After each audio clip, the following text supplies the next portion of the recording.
Komplek Gunung Api Muria berada di bagian utara Pulau Jawa, tepatnya di Sunda Back Arch. Semenanjung Muria merupakan suatu kumpulan atau kompleks kegiatan vulkanik. Gunung Muria adalah yang terbesar dan tertinggi di kawasan ini, mencapai ketinggian 1625 meter di atas muka laut. Semenanjung Muria ini terbagi menjadi kabupaten Jepara, Kudus, dan Pati. Di kaki Gunung Api Muria bagian utara ditemukan Gunung Api Genuk dengan beberapa intrusi dasit di sayap bagian timurnya. Pada lereng Gunung Api Muria bagian tenggara tampak tinggian Patiayam yang merupakan batuan tersier yang terangkat akibat intrusi batuan beku terhadap kubah. Dari beberapa sumber data menurut Sumarno dan Suhyar, batuan Gunung Api Muria memperlihatkan tatanan kimia yang beragam dari kalk alkali normal hingga kandungan potasium yang tinggi. Hal ini menunjukkan bahwa sumber magma cukup dalam. Kasadeva tahun 1987 berpendapat bahwa berdasarkan penelitian pentarikan radiometrik kalium sampai argon, letusan terakhir terjadi pada 80.000 tahun lalu.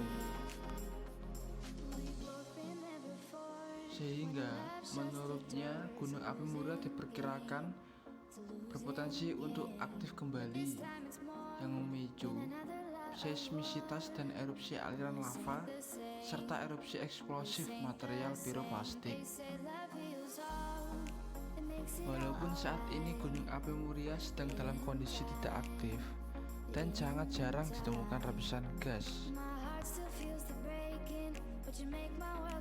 Sejak zaman Paleosen, Eosen awal, Miosen awal, Miosen akhir, dan yang terakhir zaman Pliocene, yang mengindikasikan siklus puncak aktivitas vulkanik kalk sampai alkali yang tinggi pada masing-masing pada zaman tersebut.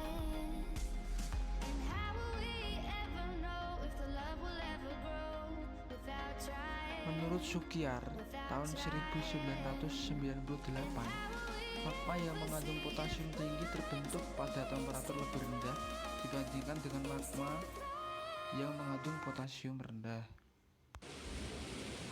Gunung Muria merupakan salah satu gunung yang terdapat di Pulau Jawa.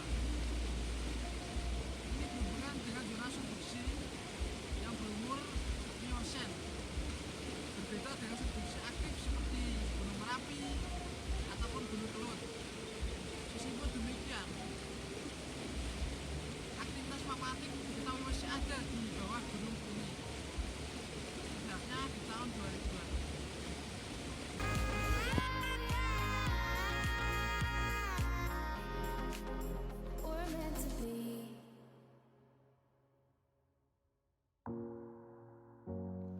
Oleh sebab itu, terjadi pengurangan temperatur pada pelelehan mantel selaras dengan berjalannya waktu. Peristiwa tektonik yang mengakibatkan pergangan atau extension menghasilkan pelelehan magma dengan panas tinggi dan magma berpotasium rendah.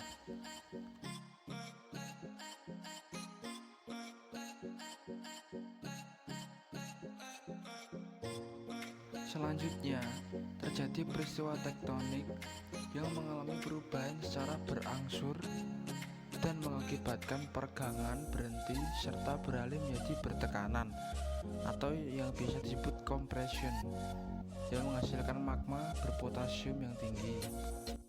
Kemudian, batu yang kebanyakan terdapat di pegunungan Muria merupakan batu basalt. Batuan basalt sendiri termasuk ke dalam batuan beku ekstrusif, yang mana merupakan beku vulkanik yang berasal dari hasil pembukaan magma yang terjadi di permukaan bumi.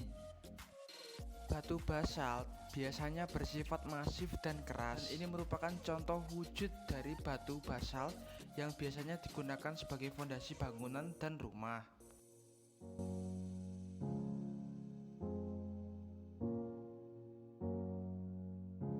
Kondisi patahan-patahan di komplek Muria berumur 80.000 tahun yang lalu sesuai dengan kriteria sebuah patahan aktif menurut Billings, yang mana patahan tersebut pernah bergerak setidaknya 50.000 tahun lalu atau bergerak secara periodik selama 500.000 tahun.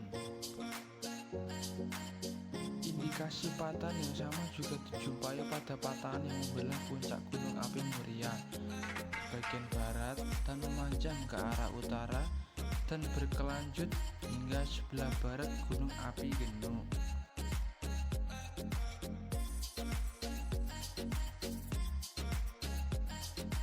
Batuan beku berkadar potasium rendah di kompleks gunung api Moria diperkirakan merupakan produk lelehan magma bertemperatur tinggi, hasil tektonik pergangan atau rifting extension. Sebaliknya, produk batuan beku berkadar potasium tinggi diduga berasal dari magma bertemperatur relatif rendah atau hasil proses tektonik tekanan. Gunung Muria beda sejarah dengan gunung-gunung terutama dalam geologi, karena gunung ini yang berada di wilayah utara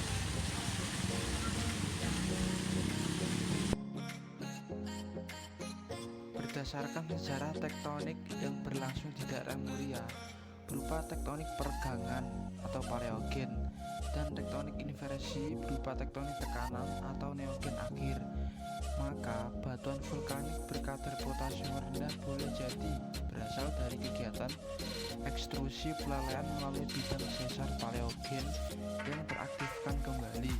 Sebaliknya, batuan vulkanik berkadar potasium rendah boleh jadi berasal dari kegiatan intrusi pada fase tektonik tekanan Pleistosen.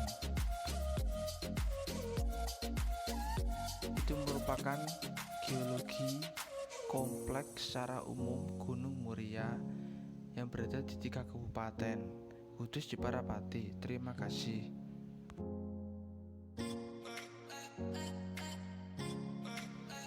Selanjutnya, beralih ke Pegunungan Kendeng Utara yang terbentang mulai dari Kabupaten Kudus sampai dengan Kabupaten Tuban, termasuk diantaranya adalah Kabupaten Grobogan, Blora, Pati, dan Rembang.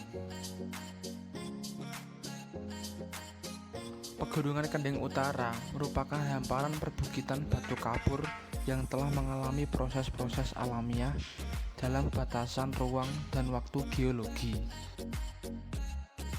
Produk dari dinamika bumi yang berlangsung dari masa lalu hingga saat ini telah menghasilkan suatu fenomena alam yang unik yang dikenal dengan istilah bentang alam Kars. Morfologi kawasan Kars Sukolilo-Pati secara regional merupakan kompleks perbukitan Kars yang terletak pada struktur perbukitan lipatan. Setelah perlipatan mengalami proses pelarutan, pada bagian puncak perbukitan Kars di permukaan atau exokars ditemukan morfologi bukit-bukit kerucut atau conical hills, cekungan-cekungan hasil pelarutan atau dolin, lembah-lembah aliran sungai yang membentuk mulut gua, sinkhole, mata air, dan telaga Kars ditemukan pada bagian bawah tebing.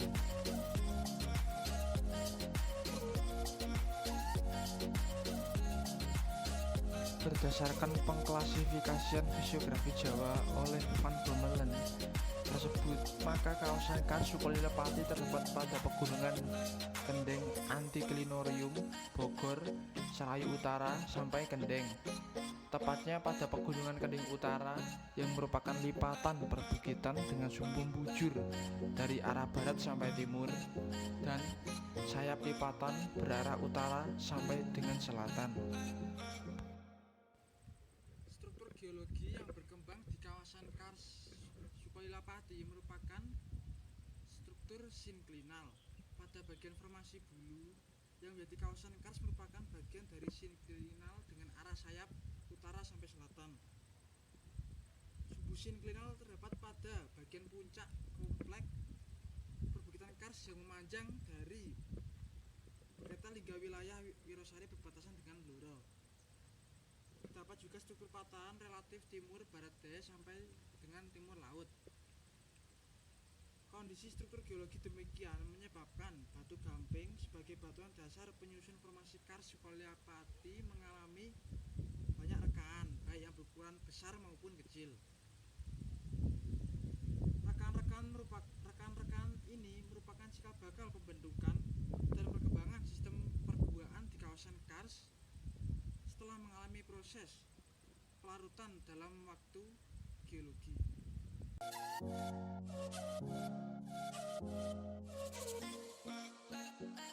Kars adalah sebutan umum yang digunakan untuk suatu kawasan di mana batuan penyusunnya adalah batu gamping yang telah mengalami proses pelarutan. Batu gamping bersifat karbonat sehingga mudah terlarut oleh air hujan yang mengandung asam. Dikatakan kawasan kars apabila batu gamping tersebut telah mengalami proses karstisifikasi. Karstisifikasi merupakan serangkaian proses mulai dari terangkatnya batu gamping ke permukaan bumi akibat proses endogen, serta terjadi proses pelarutan di dalam ruang dan waktu geologi hingga akhirnya menghasilkan bentukan lahan kars.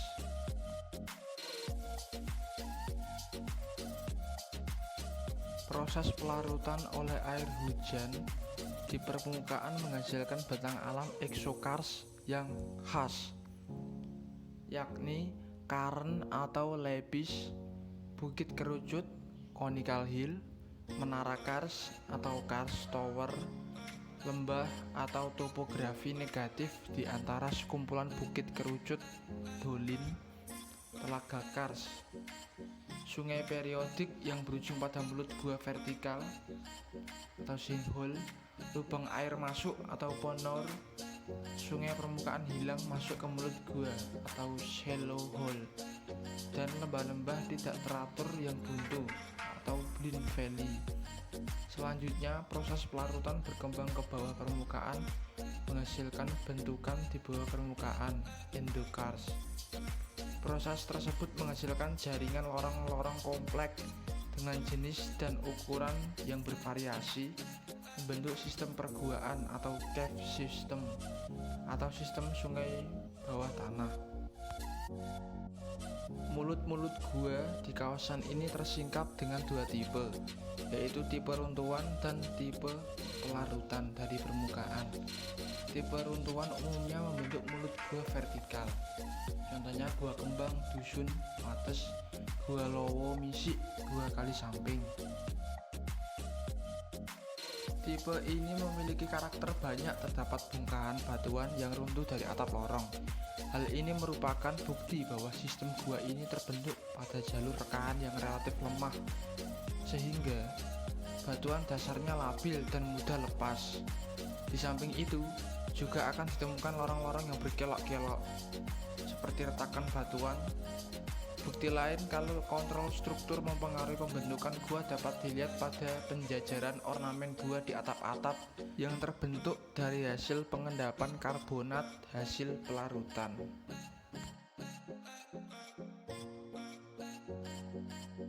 Gua menjadi koridor sistem penghubung antara proses-proses eksokars di permukaan dan endokars di bawah permukaan. Demikian penjelasan mengenai kondisi geologi. Apabila ada salah kata, mohon dimaafkan. Terima kasih.